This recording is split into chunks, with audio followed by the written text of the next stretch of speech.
Welcome to this talk about data warehouse schema design. In this talk, we'll go deep into the dimensional modeling as it originally conceived by the Kimball Group. So if you ever heard about terms like dimension, facts, a star schema, and you wondered how it all comes around together, this talk will clarify this. So this talk is targeted at engineers who would like to construct a data warehouse and would like an introduction about the terms and how a data warehouse schema should look like, and for analysts as well who would like to understand how the data warehouse is constructed and what are the things that people take into consideration when constructing the schema design of dimensions, facts, etc. So who am I? My name is Snir David. I'm currently a senior engineer at Monday.com, where I build and model the new data warehouse for Monday. In my past, I've been CTO of 2 startups. You can follow me at SnirD in Twitter, and for all my content, I have my site Snir.dev. I write a lot about programming, architecture. I have a newsletter about remote work, so give it a look. So let's start. Everything I'll talk about here is not an original idea, of course, but it derived from these books. These are the main books for data modeling and data warehouse design, where the left one, the data warehouse toolkit, is considered the Bible for data warehouse and data modeling, written by Ralph Kimball himself, who and the Kimball Group. Another note about this book is that, for example, in Shopify, they work with this book so closely that every data engineer in Shopify is required to read this book when he joins Shopify. This is something they wrote in a blog post recently. So if you want to expand on things I will say in this talk and go really deep and understand data warehouse design, I recommend going through these books. Each have its own angle, but I mostly recommend to start with the data warehouse toolkit. So let's start by talking about what types of database there are. So there is OLTP, online transaction processing database. That is what you know as the day-to-day operational database for your application. That's where the day-to-day transactions of users in your applications happens. And we have OLAP, the online analytical processing, which is the database we want to create for the data warehouse, where we do online query and analysis of business entities. And it's important, this is the part that it's online query and analysis. We are not talking about something but standing some servers and waits for some processing, for some offline processing. We're talking about online analytical processing. So the agenda for this talk, what am I going to talk about? So first we will start by looking at what a typical normalized database look like, the database you work in the application. We will talk about the third normal form, and it's important that we will talk about it in order to compare to the data warehouse design. Then we will talk about why do we need dimensional modeling? Why do we need what I'm going to talk about? What are the differences between OLAP and OLTP that requires this different design? After we talk about why we need it, we'll start by talking about the basic modeling terms. So we'll talk about what is dimension, what is fact, and then we will talk about how it all comes together in the star schema. After you will have the bigger picture, we'll go into a bit more details about what is grain, the dimensional grain, and what is surrogate keys. And at this point, you will have enough details, so we will go through an entire example. We'll design something, and we'll see how can we query it. And for the last part, we talk about slowly changing dimensions, but I feel it's a necessary thing to talk about. Of course, this is all just an introduction. I go a bit deep in some things, but all in all, if you would want to really design a data warehouse, there are a lot more things to learn. So this will give you just the background to start. Okay, so let's start by what is normalized database structure in the third normal form. I won't go into details about what is the normal forms, what is the second normal forms, etc. I assume you already know it, but just as a reminder, the normal form is here to make sure we don't duplicate data too much. We don't have, and such that we are normalizing the data across many tables.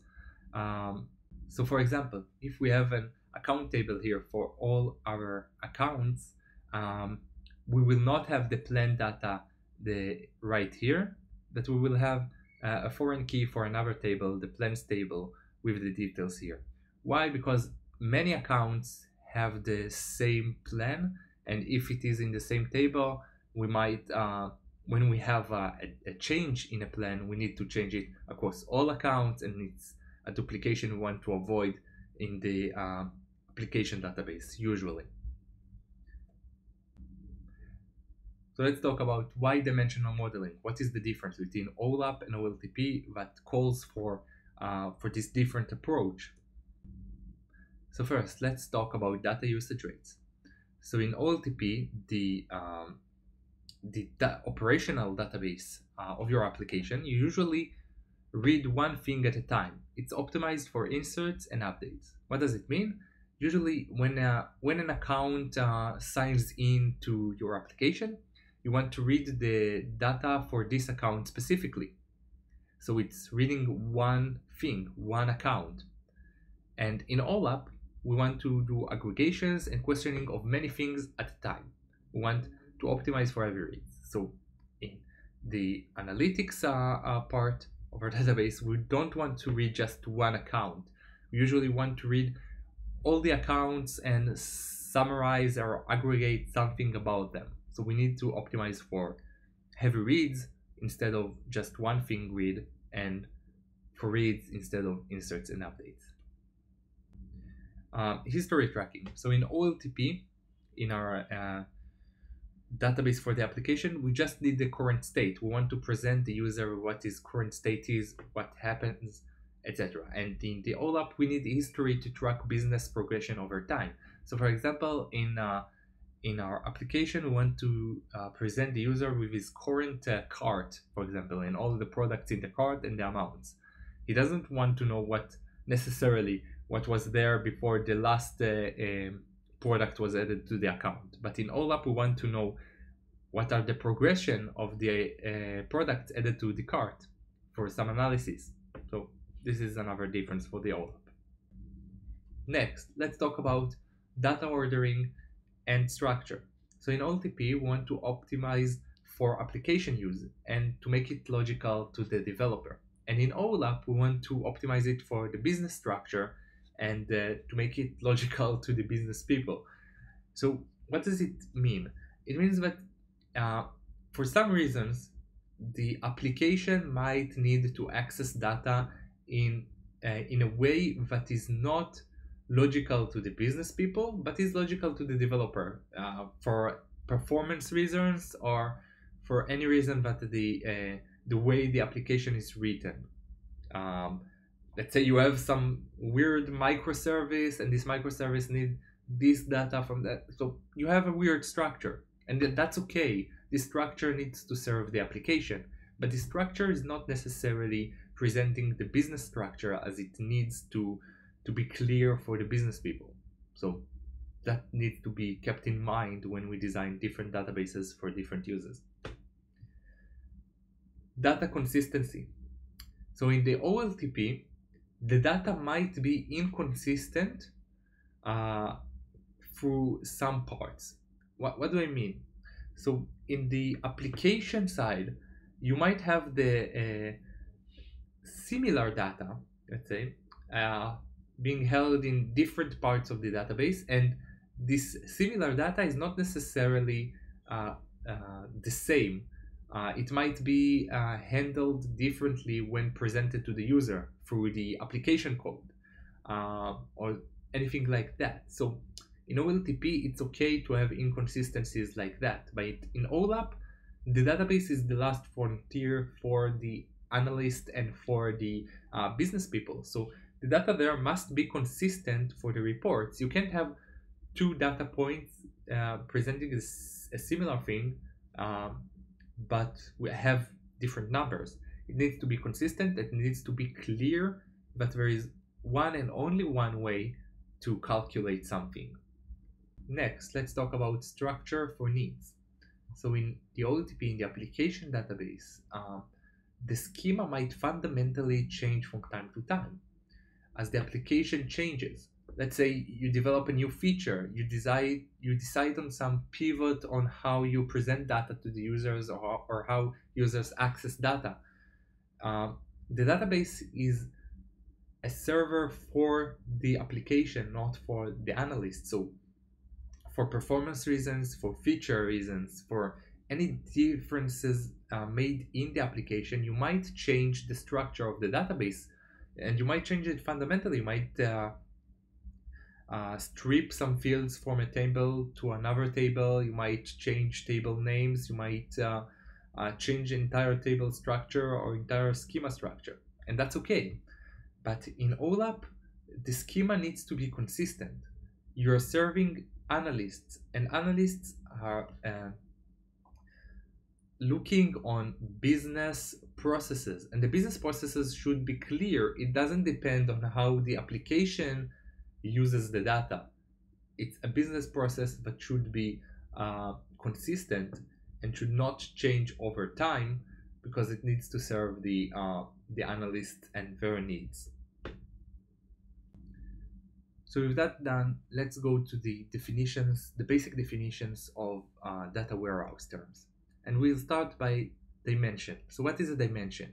Think about dimension as by what we want to measure things, the who, what, when, where, etc. So some examples are dates, products, and countries. So for example, we want to measure the amount of purchases a user made. Okay, so we want to maybe measure it by how many purchases users made for the product MacBook. Okay, so this is by what I measure, by product. Or for example, countries. How many purchases users made from the USA or from Germany? So dimensions are things that I measure other things by. And this is different from dimension table. So dimension table is the dimension, for example, product, or here we see customer, dates, etc. And these are the tables that hold the dimension data. So for example, let's look at the customer dimension. So we have a primary key for the dimension. We have the name of the customer, what country he's from, city, age, etc. Let's look at the date. So we can see date, we can see the date itself, year, month, day. So this is used further down the line to measure things by this thing. So for example, let's look at date. I want to know how many purchases I had in the year 2020. So I might run a query where I ask, give me all the purchases by date where year equals 2020. Now, there might be a lot of keys here with the year 2020 because I have month and day and every day, and it's okay. I will measure by all these keys. I might do where year equals 2020 and month equals August 8. So it will give me all the days in this month, and I will see the aggregation of this date. Let's look at location. So location saves your country, state, city. So I might filter by the state or by the city.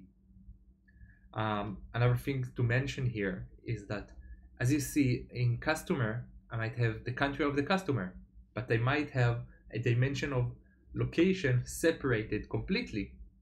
And that's okay. When you decide how to design in details your warehouse, you need to make these decisions. Do I keep the location as just a country within a customer dimension, or do I need to separate it to its own dimension to measure things by this separately. So these are some of the decisions you will have to make when you create dimensions. Next, let's look at what is effect. Effect is an observation or event, something we want to measure. So some examples are customer payments, which is similar to the example I gave when we talked about dimensions, user logins, product orders, etc.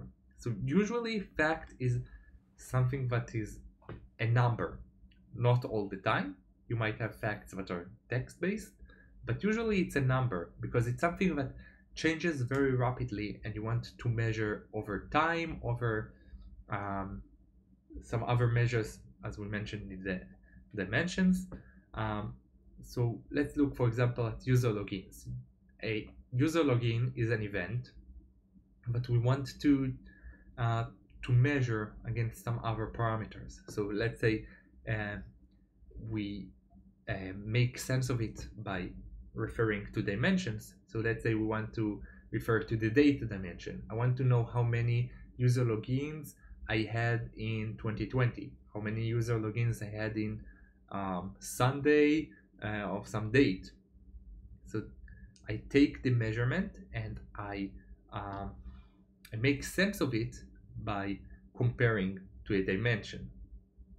Yeah? So let's take a look at the fact table, because facts in and of themselves are just something to be measured, but they make sense in fact tables. They make sense because in fact table we marry some measures, some facts, with dimensions, but we want to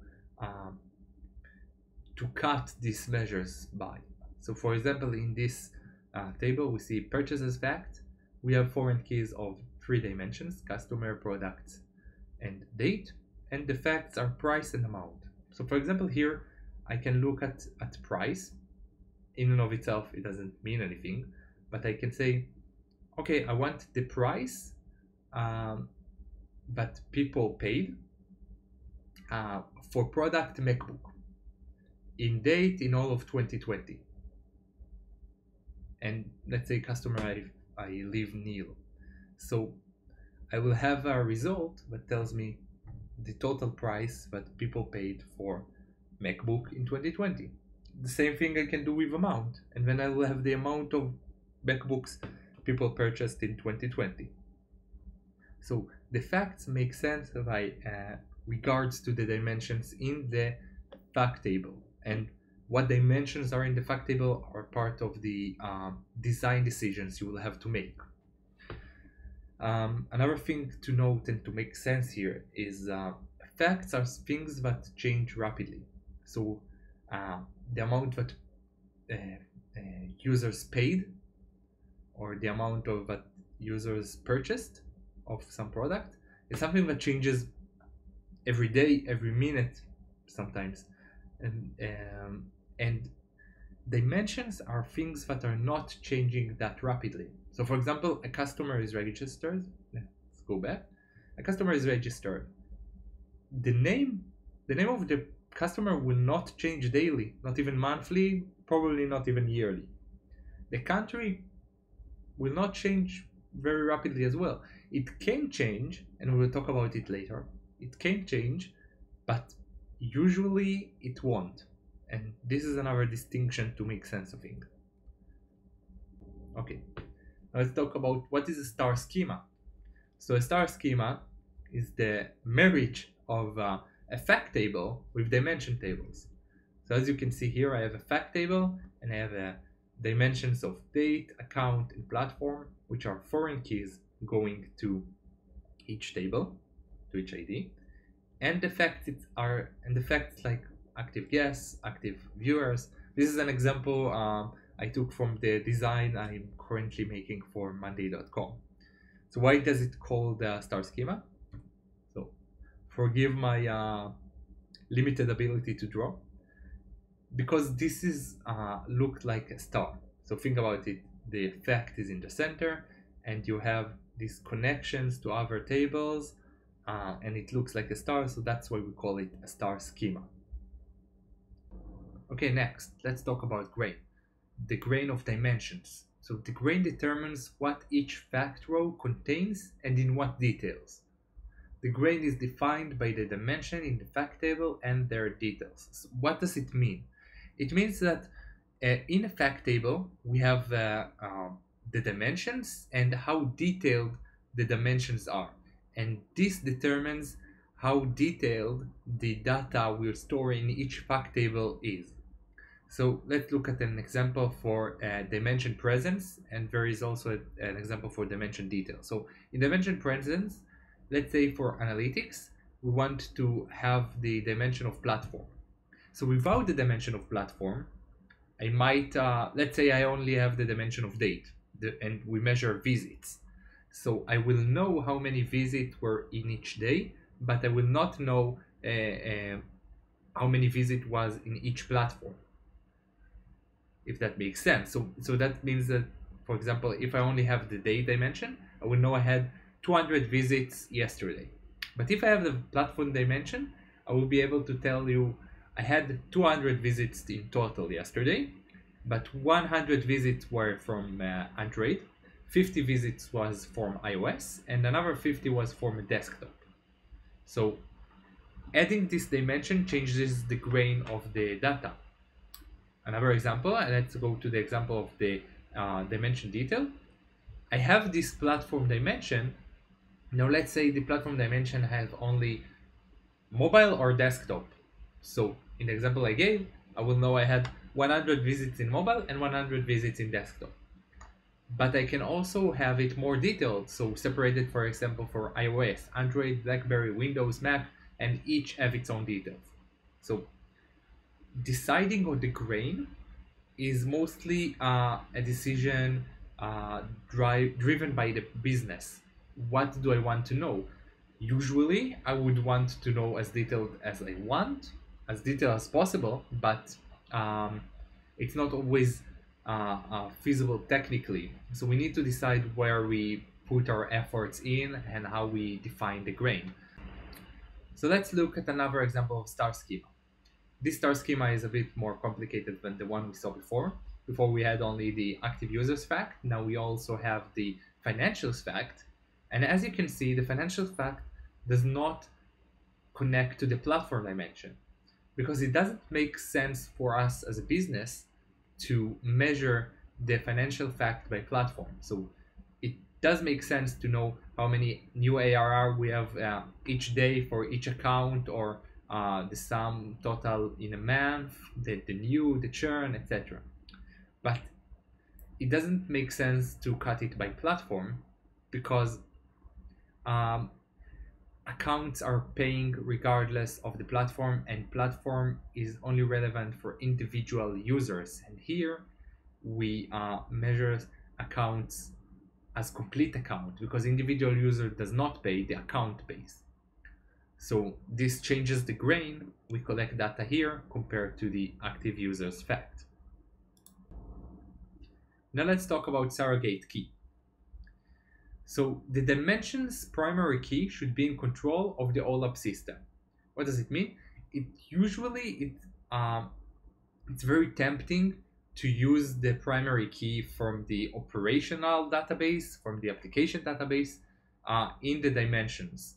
Because sometimes you have a table that is very similar to a dimension table, and you're very tempted to just take the primary key, the ID from the operational table, and use it as the primary key in your dimensions. But this should be avoided for these reasons. So let's go one by one. Dimensions might change over time. To track changes, the same one represented in the operational system might have multiple rows. So what does it mean? Remember when we talked about, let's say, here, this dimension of customer. So the country or the age of the customer might change, and we might want to track the history of the country, changes of a customer through time. In the operational table, we will just change it in place, but in the data warehouse, we want to create a new row or something like that. We'll talk about it later when we talk about slowly changing dimensions, but it will be diverged from the data in the operational table. So we can't have two rows of customers with the same primary key. So we won't want to use the same key in the OLAP system. Next, dimensions may come from multiple sources. Synchronizing the primary key system is an unnecessary headache. So sometimes dimension might have data coming from one operational table and from other data sources, and we don't have a synchronized primary key between them. One example from real life I'm experiencing right now is accounts coming from our operational table and accounts coming from the Salesforce system. So those are not synchronized, and there are no primary keys synchronization between them. So if I would use a primary key from any of them, I will have to start building a system to synchronize them and not having them override each other, and you don't want to go into that. And the last thing is just we want to decouple the OLTP system or systems from our OLAP system. So we need the primary keys for our dimensions to be completely standalone and created by the OLAP system. Okay, so now we have enough details. Let's look at an example, a real life example. We'll have some table and we'll see how can we query it. So what we are looking at right here is a financials fact table that have the dimensions of account, source, and date. And it measures the ARR of an account and the collection, which are terms, the financial terms in SaaS companies. ARR is the annual recurring revenue, and collection is how much money we actually collected already.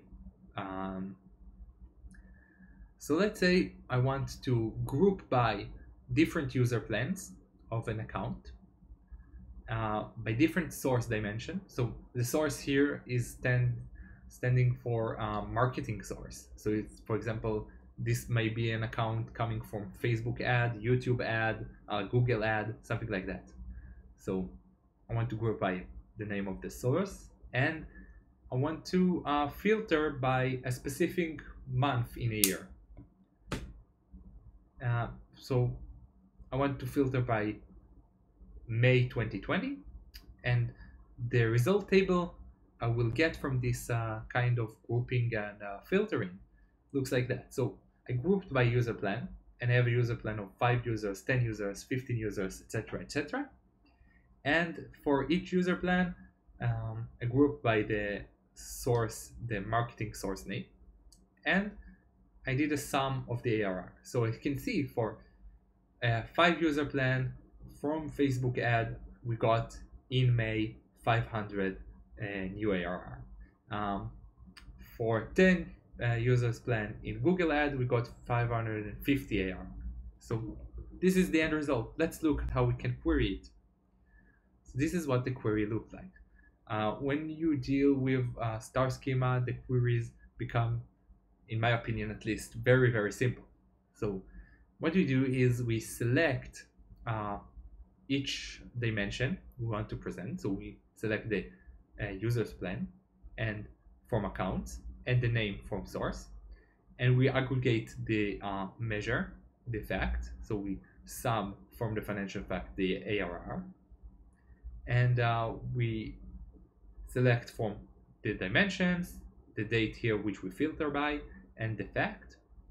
And in the where we put in the filter, which is in the date filter. So we where date month is 5 for May, date year 2020, and we match from the dimensions the keys in the fact. So for account, source, and date. And lastly, we group by the measures we want to group in the dimensions. So it's users plans and name for the source name. So that's the result. Pretty simple. Okay. Last subject I want to talk about is slowly changing dimensions. So as I mentioned throughout this lecture, dimensions might change over time. I don't want to go into too much details here because this can be a lecture in its own right, and as you discover, as you go deep into things about the dimensional modeling, you will discover a lot more subjects you can go deep in. But let's talk about just a bit about the different types of strategies we can deal with slowly changing dimensions. So type 1 is just override the data. Don't track history. So it makes sense for some dimensions that are not important business entities just not to track the history and the way they change. If it changes in the operational table, just update the table you have and leave it as it is. The type 2, which is the most used type, is that you add a new record to the dimension table and you mark the old one inactive with the inactivation date. So you have another column in the data, in the table for dimension that says when is the inactivation date, and when a new type of data for this dimension is ready, you put in the inactivation date there, you add the new data row, and that way you can track as many changes to the dimension as you want. The last strategy, which is seldom used because it has many problems, is just to add a column in the dimension table for previous value. So when a value changes, you just in the column of the previous value you put the old value, you update the new value, and that's it. And there are a lot of issues with that. Of course, you can only track one change. What if you have more than one change? You might not know when the change happened, and then you need to add another column of last change, and maybe multiple columns in the dimension might change, so you need different column to each one, and it becomes very complicated very fast. So usually you don't use it, but there are some cases you might find that your business needs are very suitable to this, so just so you know the option exists. So that's it. I hope this lecture and this talk was very helpful for you. I was very glad to make it, and don't forget to visit my site snir.dev and follow me on Twitter and let me know what you thought about the lecture. Thank you very much.